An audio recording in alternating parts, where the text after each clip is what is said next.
We all experience losses. Sa ating buong buhay, nararanasan natin ang iba't ibang uri ng mga pagkawala o pag-alis o pagtanggal sa buhay natin ng mga gusto natin. Lalong-lalo na mahirap yung experience of loss of a loved one. At yan ang isang tutunghayan nating napakagandang kwento.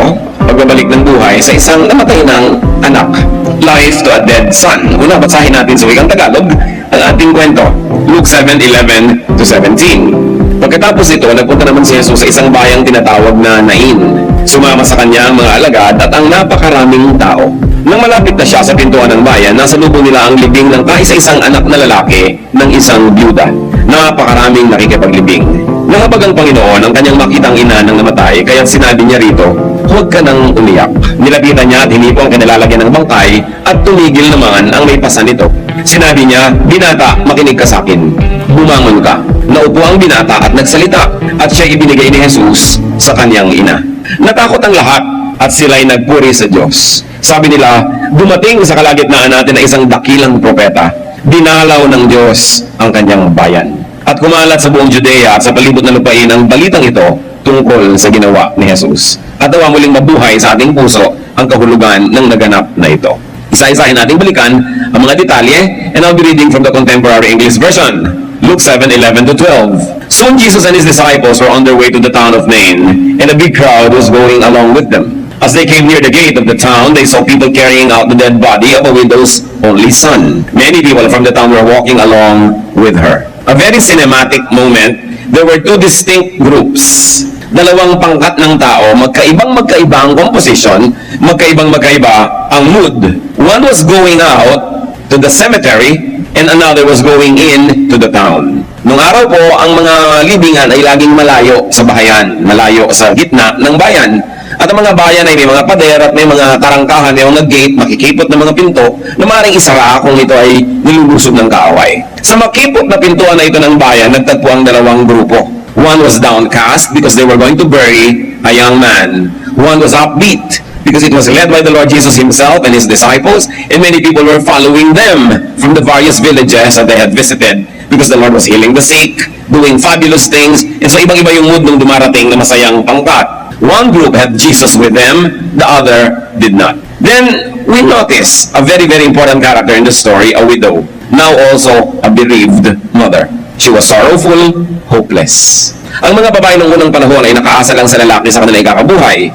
Una sa kanilang ama, tapos sa kanilang asawa, pagkatapos sa kanilang anak na lalaki. Lalo't kung sila ay biyuda na. Itong babaeng ito ay obviously wala nang magulang, tapos wala pang asawa at biyuda na nga, at yung kaisa-isa niyang tanging anak na lalaki, na pag-asa niya sa kanyang pagtanda, gagabay sa kanya, tutulong sa kanya at magmamahal, namatay nang wala sa oras. Malungkot maglibing ng magulang, pero lalong malungkot sa magulang na maglibing ng anak. Parang unfair na ang magulang naglilibing ng anak. Dapat yung anak ang naglilibing sa magulang. Kaya ang mga anak ay dapat nag-iingat, pinapalawig ang kanilang buhay, pinapalakas ang kanilang katawan para lumakas ang posibilidad na sila ang maglilibing sa kanilang magulang. At hindi yung magulang nila ang siya pang magdadala ng lungkot ng paglilibing sa kanila. Ito ang kalagayan ng babaeng ito.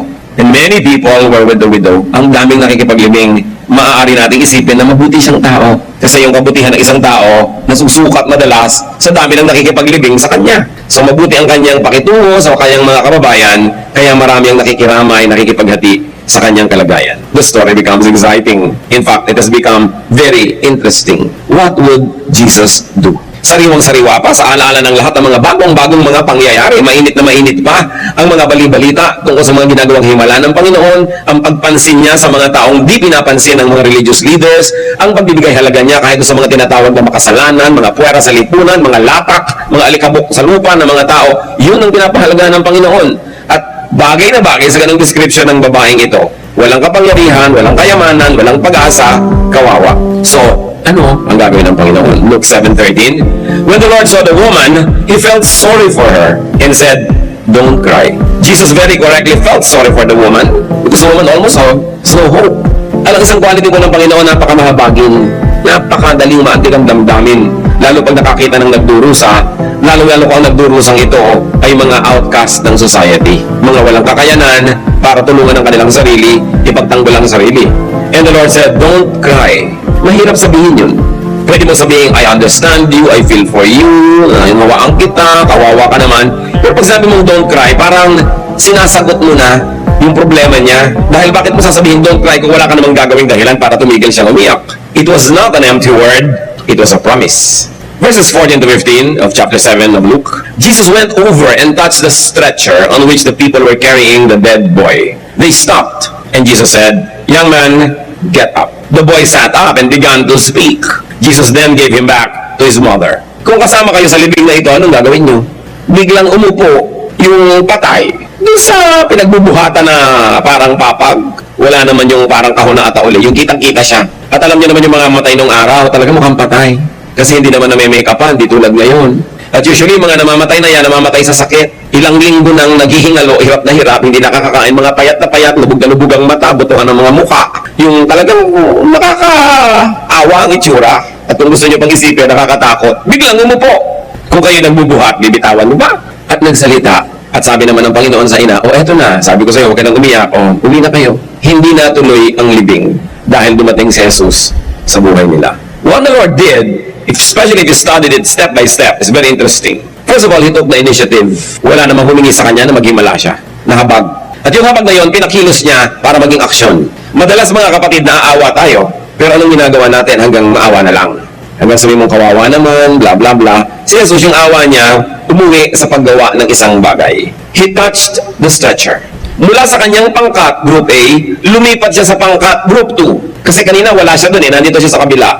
He took the side of the bereaved. Remember, tumigil ang dalawang grupo sa tarangkahan ng gate kasi isang grupo lang ang pwedeng dumaan at a given time. So, nagkasalubong na ganoon. Lumipat ang Panginoon doon sa kabila at hinipo niya yung kinakasidlan ng bangkay. Something na hindi ginagawa dahil bawal sa batas ng Israel yan, na humipo ng bangkay. It is considered unclean. But the Lord will cross over to do something nice.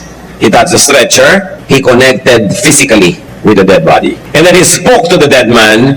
Sabi niya, young man, bangon. He connected through the ears. He connected spiritually. At kung tutusin niyo, parang may formula itong ginagawa natin ng Panginoon. Tuwing meron siya pinapagaling, hahawakan niya yung mata, hahawakan niya kahit yung may ketong, mayroong laging touch. At the very least, it was a touch through the ears. Magsasalita siya, madidinig naman yung boses niya. Ang kamangha-mangha dito, yung patay na tao, narinig yung boses niya at sumunod. Sabi niya, bangon. Kung sabihin ng patay, di ba alam na patay na ako? Bakit mo ako pinapabangon? Di ba? Maraming ganun mga tao, binubuhay mo, ayaw mo buhay. Ine-encourage mo, ayaw magpa-encourage. Pinapalakas mo yung loob, ipinagpipilitang mahina ang loob nila. Gumagawa ka ng paraan para hanguin sila sa hirap. Sila itong naglulubog sa sarili nila sa hirap. Yan ang pinagkaiba nitong taong ito. Nakinig siya sa tinig ni Jesus at bumangon naman. Romans 10:17 from the New International Version. Consequently, faith comes from hearing the message, and the message is heard through the word of Christ. May kapangyarihan ang salita ni Jesus. Yan may nadidinig ng tainga o nababasa ng mata o nadarama ng Espiritu. And you know that faith saves. Faith heals and gives life. And faith comes from hearing. That's why Jesus spoke. There is power in the spoken word. Very especially if it is the word of Jesus. And the message was, get up. As we already know, the man heard Jesus' word, he obeyed, and got up. Luke 7:16-17 to continue the story. Everyone was frightened and praised God. So naghalong takot at pagsasaya ang naramdaman ng mga tao. Natakot sila dahil hindi sila naman sanay na may patay na bumabangon at hindi naman nila maiwasang purihin ng Diyos dahil talaga namang napakalaking bagay, lalong-lalo doon sa ina na mapahaba muna ang buhay ng kanyang anak. They said, a great prophet is here with us. God has come to His people. News about Jesus spread all over Judea and everywhere else in that part of the country. So the crowd got scared at first, then ended up praising God, declaring their faith in Jesus, recognizing God's visitation, and then spread the news about Jesus. Lumaki yung kahulugan. Una, ang kahulugan lang na buhay ang patay. Nagkaroon ng mas malalim na kahulugan. Naku, malaking ginhawa ito doon sa naghihirap ang loob na ina. At hindi lang yon, lumaki ang kahulugan. Dinadalaw tayo ng Diyos, sabi nila. At ang kasangkapan ng pagdalaw ng Diyos Ama sa langit, itong si Jesus, na siyang naging kinatawan at katawan ng Espiritu ng Diyos para makisalamuha sa mga tao, para makiisa sa kanilang mga pighati, dalamhati, at para tulungan sila sa kanilang mga suliranin. The people were able to universalize the meaning of this wonderful miracle, that it was not only personal to the mother or to the son or to the village, but it was global in its meaning that God in heaven now visits people on earth. through the Lord Jesus Christ. Yun yung kwento. Hindi siguro madaling ulitin. At hindi ko alam kung gusto niyong maulit kung kayo nakikipaglamay, halimbawa, o kaya ay may libing. Pero alam niyo ang kwentong ito, paulit-ulit na nagaganap sa buhay natin nang hindi natin napapansin. Bakit? Kasi marami ring kamatayan na nagaganap sa ating paligid na hindi natin napapansin. Meron tayong anak, meron tayong magulang, meron tayong kapatid, kaibigan, asawa, na namamatay araw-araw na hindi natin napapansin. Ano yun? Loved ones could die many ways. Hindi lang yung nalalagot ang hininga at physically namamatay ang tao ang ibig sabihin ng mamatay. May mga taong namamatay pagka nawala na sila ng gana sa buhay. Nandiyan sila pero walang gana. May mga taong halos ay namamatay kung nawawala na sila ng dahilan para mabuhay. Nabigo siguro, iniwan ng pag-ibig, o kaya'y nangulila dahil namatay ang isang minamahal. Maraming tao ay halos patay din kung nawawala sila ng direksyon sa buhay. Wala na silang hinahangad o minimithi. Wala silang sigla o gana na mabuhay. O kaya mga taong walang ligaya na nalalasap, walang pinapangarap, wala nang hinahangad, at parang wala nang dahilan para magpatuloy mabuhay. All these are forms of deaths. Just like the eyes can cry without tears, people can also die although they continue to exist. At anong kahulugan ng Panginoong Hesus dyan? Siya pa rin ang nagbibigay buhay sa namamatay. Mga pag-aasang nawawala na naibabalik dahil narating ka ng salita ni Jesus. Mga kahulugan ng buhay na nawala na sana pero ngayon nagkaroon ng bagong misyon sa buhay dahil narating ng mga turo ni Jesus at hindi lang naman nakinig, sumunod pa tulad ng lalaki na ikinukwento natin. Tulad ng ina sa kwento, marami tayong mga lungkot. We could be like that woman. Maaaring kayo magulang, lungkot na lungkot kayo sa nangyayari sa inyong anak, walang direksyon sa buhay, itinatapon yung buhay para na rin siyang patay. Tulad din kayo ng ina na nagluluksa. Maaaring dinaramdam nyo ang nagaganap sa ilang taong mahal nyo na parang tinatapon ng sarili, wala nang pagpapahalaga sa buhay, o kaya sobrang laging lasing, wala sa sarili, sobrang laging bangag dahil sa drugs, hibang na hibang sa pag-ibig, itinapon na ang lahat ng mahalaga para lang habulin ang isang romansa. Maraming nagaganap yan sa buhay natin. People die 1,000 deaths. And we mourn with them, and we mourn for them. At itong anak na ito, mga kapatid, na namamatay, hindi lang yan ibang tao na mahal natin sa buhay. Pwede rin tayo yon. May namamatay sa atin pag pinapayagan natin yan. Minsan namamatay ang ating paniniwala sa anumang bagay. Kung lalo tayo maraming beses ng nabigo. Minsan namamatay ang ating pag-asa na makakaahon pa tayo sa buhay dahil ilang beses na tayong nalugi. Minsan namamatay ang pananalig mo sa iyong kapwa dahil maraming beses ka nang nadala. Namamatay na ang iyong puso sa pag-ibig dahil maraming beses ka nang nasaktan. Maraming beses din tayo namamatay. Hindi na physical death ngayon ang pinag-uusapan, kundi yung mas ang araw-araw na kahulugan nito na ang tao ay pwedeng mamatay. At ang sagot sa kamatayan na yon, iisa pa rin ang Panginoon, ang Diyos. Ang pagdalaw ng Diyos sa buhay ng tao. That we could have direction and purpose again. That we can have happiness and we can dream again when the words of God operate in our lives. Pwede tayong mabuhay na muli. Sino sa mga mahal niyo sa buhay ang mayroong ganitong uri ng kamatayan na halos araw-araw pinagnaramdam yung sinasamahan siyang maglibing ng kanyang sarili? Pag sinisira niya ang kanyang sarili, tumatalikod siya sa kanyang mga pananagutan, pagka lumulubog siya sa buhay, para siyang inililibing. At napakahirap sa isang nagmamahal na ikaw ay kasamang naglilibing at pinapanood mong unti-unting natatabunan ng lupa ang mahal mo sa buhay in a very meaningful way. And just like in the story, Jesus can help anyone in this situation. Jesus' visitation and words can give life back to our son. Whoever, whatever that son is. Jesus' visitation and words can give life back to ourselves, to part of our lives that had died. Kaya mahalaga na laging makasalubong si Jesus. Mahalaga na marinig ang kanyang salita. At ang totoo niyan, mula nung isinilang ang anak ng Diyos dito sa lupa, siya ang nag-initiate na lumapit sa atin. Tulad nung sa kwento, ang Panginoong Hesus ang nag-initiate na lumapit doon sa kanilalagyan ng patay. Nung ang anak ng Diyos ay isinilang bilang tao na kasama ng mga tao, lumapit na siya. At hindi na yun nabawi pa sapagkat iniwan naman niya ang kanyang espiritu sa atin. Iniwan niya ang kanyang church, iniwan niya ang mga believers na tinitirhan ng kanyang espiritu para lagi at lalo siyang makalapit sa maraming tao. Kayo ay Kristiyano, sino man ang lapitan ninyo, pwede niyong katawanin si Kristo at dalhin ang kanyang salita. Dalhin ang kanyang pag-asa. Dalhin ang kanyang habag, pag-ibig, pagtulong. At sino man ang dapuan natin na ganon, at tayo nagpagamit at dinaluyan tayo ng katuruan, pagmamahal ni Jesus, yung taong dinadalaw natin, bagamat inilibing na bumabangon. At yan ang napakagandang misyon ng mga Kristiyano. Una-unahin mo sa iyong kapatid, sa iyong sarili. Kung merong mga dead parts of you, bring them to the Lord.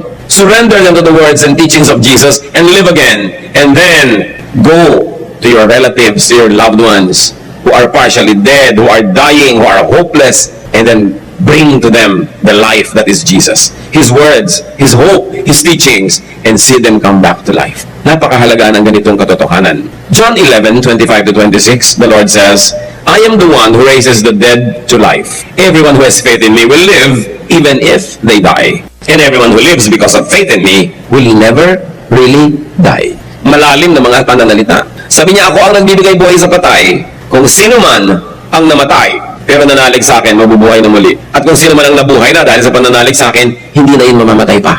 Dalawang uri na ng kamatayan ang magkahalong pinag-uusapan dito. Dalawang uri din ng buhay.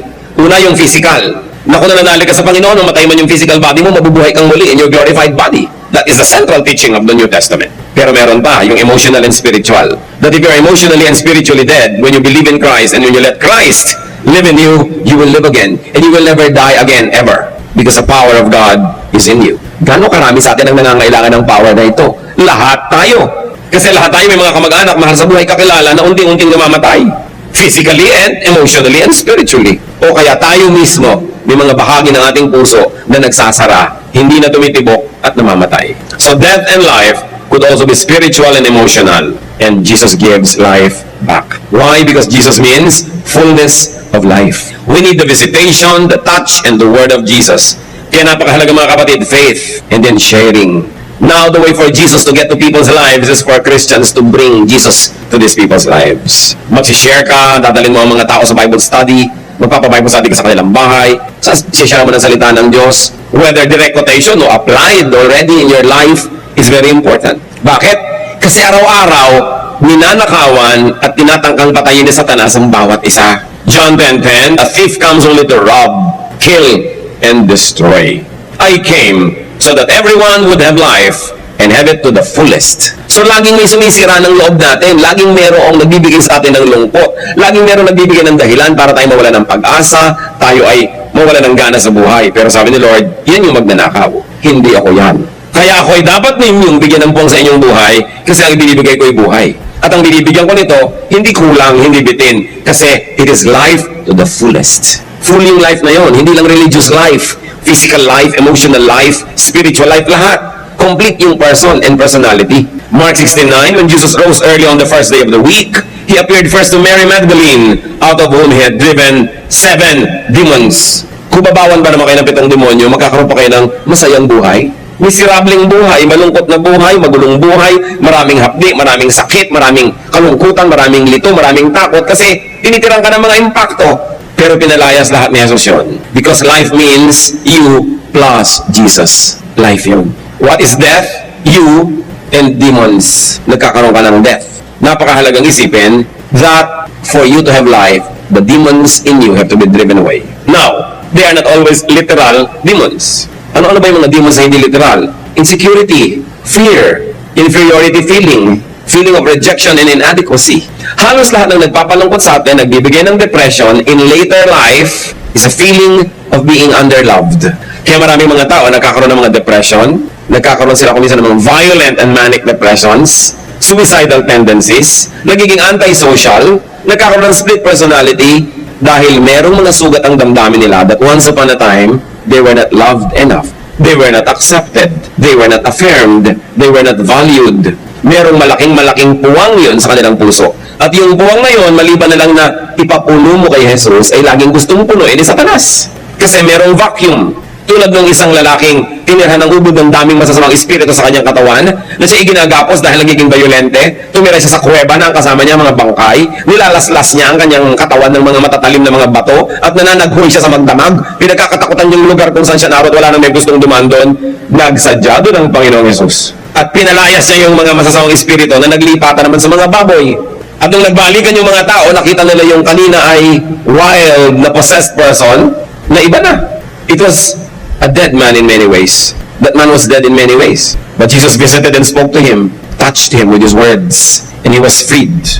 Nakita ng mga tao, he was already back to his own mind. And he was dressed, because dati siyang naked, and he was seated there, restful. Samantalang dating balisa, kailangan ikadena dahil hindi mapakali at nagiging very destructive. Mga kapatid, ilang beses nangyayari sa buhay natin ito kahit hindi tayo possessed ng maraming mga impacto. Na nananaghoy ka kung minsan walang sound, pero nananaghoy ka talaga Hindi ka makatulog sa gabi. Ang haba ng gabi. Parang ang pakiramdam mo, ikaw lang ang gising sa buong planeta. Maaaring napupuno ka ng takot, nervyos, kawalan ng pag-asa, halo-halong mga kung ano-anong mga parang mga kumakalmot sa loob ng utak mo natin na torture ka. Na sa kauna-unahan namang sikat ng araw, nawawala lahat yon. Naiiba pag umaga na. Kaya siguro yun ang mga tinatawag na aswang na naglalabasan paggabi. Yung aswang can be physical aswang, I don't know kung meron nun. Pero maaari siyang isang metaphor na inaaswang ka ng iyong guni-guni. Inaaswang ka ng iyong mga ideya, ng iyong mga imagination, ng kinakatakot mo, ng hirap ng iyong loob, ng iyong mga nervyos, ng iyong mga selos, kung ano-ano. Hindi ka talaga makatulog. Gusto mo kumanta ng Help Me Make It Through the Night. Naranasan nyo na ba yun na parang kailangan yung maitawid sa gabing yun dahil ang hirap na solohin yung gabi. Na-isolate kasi tayo when spirits like this affect our minds. But Jesus came to visit this man, and the man was restful. Alam niyo ba kung gaano kahalaga yung panatag na loob? Hindi niyo maintindihan hanggang hindi niyo naranasang maligalig. Hindi niyo maintindihan yung ang sarap ng mahimbing na tulog hanggang hindi nararanasan yung ang hirap matulog. Pero ang Panginoon, siya ang sagot sa lahat ng ito. Kita na natin yung kwento ng possessed man na ibabigla ang buhay niya nung dinalaw siya ng Panginoon. Napahinga siya, nagdamit siya mula sa kanyang pagkakahubad at tumahimik ang kanyang kalooban. He lived again. He got his life back. And what were the agents of deliverance? Jesus' visitation, Jesus' word, and Jesus' compassion. Ano ang nagbibigay ng buhay sa atin na nasa Panginoon? His love, His acceptance, His attention. Si Maria Magdalena, bakit napalayas yung 7 demonyo? Pwede niyong isipin na may 7 demonyo pinalayas. Number 1, layas. Number 2, layas. Or, maraming mga nagpapahirap sa kanyang loob na symbolically pwede mong tawaging demonyo. Maraming nagpapagalit sa kanya, nagpapalungkot, nananakot, pero lahat yun nawala nung siya ay minahal, tinanggap, at binigyan ng kalinga ni Jesus. What are we saying here, brothers and sisters? Kung meron kayong mga kapatid, anak, kilala, na wala halos pag-asa, sinisira ang sarili, nalulungkot, nalulumbay, naliligalig, natatakot, nagkakaroon na ng mga personality and mental problems, dala nyo ng pag-ibig, pagpansin, pag-unawa, pagtanggap, at isa-isang maglalaya sa mga impaktong gumugulo sa kanyang buhay. Because even psychiatrists and psychologists will tell you that many people have personality disorders only because they are not loved. Only because they are not given attention. Lalong-lalo nung bata at lumalaki pa lang, ay walang natanggap na pagmamahal at puro rejection. Para siyang time bomb na sasabog later. Maglalabas ang lahat. Yung kulang na yun sa buhay niya. Kaya nagiging masama ang ugali, masungit, magagalitin, kasi hindi tumanggap ng pag-ibig. Ngayon, tapos na yung tapos na. Ano pang magagawa natin kung tapos ang childhood yun, hindi kayo tumanggap ng pag-ibig? Pero ngayon, tanggapin nyo ang pag-ibig ng Panginoon. At gawin nyo ang sarili nyo kaibig-ibig para hindi lang Diyos ang umiibig sa inyo, tao rin. At kung meron tayong mga kakilala, mga mahal sa buhay na alam natin may mga personality problems and disorders, pansin lang ang kulang dyan. At sabi nga nila, people need love, especially when they don't deserve it. Pag-ibig lang, pansin, atensyon. Kaya pwede nating dalhin sa ating tahanan ang pagpapagaling ni Jesus. Hindi lang biglaan, lalong-lalo kung malalim ang sugat na ginagamot. Pero si Jesus pa rin ang sagot dyan.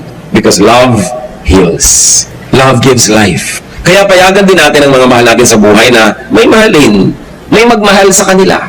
Mayroong mga magulang napakararamot, ayaw nila na yung anak nila magkaroon ng mahal sa buhay, magkaroon ng asawa. Siguro para buong atensyon maibigay sa kanila. Pag namatay na yung magulang, nag-iisa na ngayon yung anak niya, walang magmamahal sa kanya, paano na siya ngayon? Kaya mahalaga na pinapayagan natin. Pinapalaki natin ating mga anak, mga apo na masarap mahalin, hindi mga brats, hindi mga nakakainis. Kasi kawawa naman sila pag nakakainisan. One of the best na maipamana natin sa mga bata, yung isang ugaling masarap silang mahalin, madali silang mahalin. Kasi kahit mawala tayo sa buhay nila, hindi sila malulugi, hindi mauubusan ng mga taong susuporta at magmamahal sa kanila dahil lovable sila. Pero pag tinuruan mo ang isang tao na maging makasarili, maging mayabang, maging mapangmata ng kapwa, tinuturuan mo siya na kamuhian ng iba at magiging kawawa siya sa kanyang buong buhay. So siguro naiisip na natin mga kapatid ngayon kung sino ang mga patay sa buhay natin. Physically alive, humihinga, pero may iba't ibang uri ng kamatayan. Alam niyo ang sagot dyan. Gagamitin kayo ng Panginoon na instrumento para puntahan siya ni Jesus. Dadalhin niyo si Jesus sa kanya. Magdadala kayo ng mga taong magdadala rin kay Jesus sa kanya. Dadalhin niyo siya sa Panginoon at magkakaroon siya ng buhay. Lalong-lalo yung mga bahagi ng buhay natin mismo na nangangailangan kay Jesus. But remember, Jesus had already done His part. He has crossed over from heaven to earth. Nandito na siya sa ating piling at nagsasalita siya patuloy. Ang dapat natin gawin, pakinggan at sundin. Anong bahagi ng buhay niyo ang masasabi niyong parang naghihingalo o patay o matamlay? Pakinggan niyo ang sinasabi ng Panginoon tungkol sa bahaging yun ng inyong buhay at sundin siya. John 10:10, a thief comes only to rob, kill, and destroy. I came so that everyone would have life and have it to the fullest. Life is not a problem to be solved. Life is a gift of God to be enjoyed. So if you're not enjoying life, may kulang, hanapin nyo yon sa Panginoon. Kung hindi nag-enjoy ang mga mahal natin sa buhay, may kulang, tulungan natin silang makita yon. Kung minsan, tayo, yung sobra sa buhay nila, kaya nagkakaroon ng kulang ng kaligayahan. Marunong din tayo dapat na magbigay ng puwang, ng espasyo, hindi natin dinodomina, dinidiktakan, pinapaandar ang buhay ng mga tao sa paligid natin para malaya nilang mahanap kung anong mahalaga sa kanila at kung ano nagpapasaya sa kanila. Maiksi ang buhay na ito, but it's always long enough to be meaningful. Sayang ang bawat isang araw, bawat isang gabi na naaaksaya dahil sa lungkot, dahil sa takot, dahil sa kawalan ng pag-asa. Lalong sayang ang isang buhay na hindi pa tinatawag ng Diyos, winawakasan na nung may katawan dahil nawala na siya ng dahilan para mabuhay. That's where Jesus is very, very relevant. Ano sa mga turo ni Jesus ang magpapagaling sa inyong iba't ibang uri ng karamdaman? Baka ang karamdaman natin, pride. Ang itinuturo ni Jesus, humility. Baka ang karamdaman natin, yung separatism. Ang itinuturo ni Jesus is to integrate with people, to love them, makisalamuha, makihalubilo sa kanila. Baka ang kasalanan natin is rejection. Yun ang sakit natin, nagre-reject tayo ng mga tao. Ang itinuro ni Lord, acceptance, tolerance. Baka kaya marami tayong mga lungkot, marami tayong mga sakit sa ating emosyon. At dun sa ating mga mahal din sa buhay, mga kapatid. Suriin natin yan, sapagat ang buhay, regalo ng Diyos. Kailangan masaya. Kailangan tahimik. Kailangan hindi hubad, may damit. Kailangan hindi balisa, payapa at tiwasay. I came that you might have life and have it to the full. Mas mahirap buhayin yung physical na patay. At hindi na yun ang ipinapagawa sa atin ngayon. Kundi buhayin ang namamatay na emosyon, namamatay na pag-asa, namamatay na espiritu. Ama namin sa langit, ituro mo nga po sa amin kung paano ito gagawin. Right now, Father, we pray for everyone present na may bahagi ng buhay na patay o naghihingalo o may malubhang karamdaman. Inilalapit namin ito sa inyo upang hipuin mo, Panginoon, at hingahan mo ng iyong espiritu at bigyan mo ng iyong liwanag at bigyan mo ng iyong sigla at buhay. Narito kami, nakikilala nyo kami, alam nyo ang aming mga kakulangan, punuin nyo kami, Panginoong Jesus. Ang mga labis sa amin, patanggalin mo na parang masasamang espiritong pinapalayas. At kami naman, Panginoon, gamin niyo po kasangkapan para sino man ang kahalubilo namin, mapuntahan, makausap, madala namin ang buhay, pag-asa, pagmamahal, pagtanggap, pag-ibig. So that our lives will be healed by love and we will enjoy your love. Pagbulay-bulay tayo, mga kapatid, kung ano ang personal na kahulugan ng mensahe ito sa atin at kung ano mga direct at mga tahasan hakbang na dapat natin gawin para bumalik ang buhay sa ating sarili at sa mga mahal natin sa buhay. Lalo sa mga pamilya at tahanan na talagang halos ay mamatay ang mga miyembro dahil sa kawalan ng pag-asa o pag-ibig. O Lord, in silence, speak to us, add to our wisdom.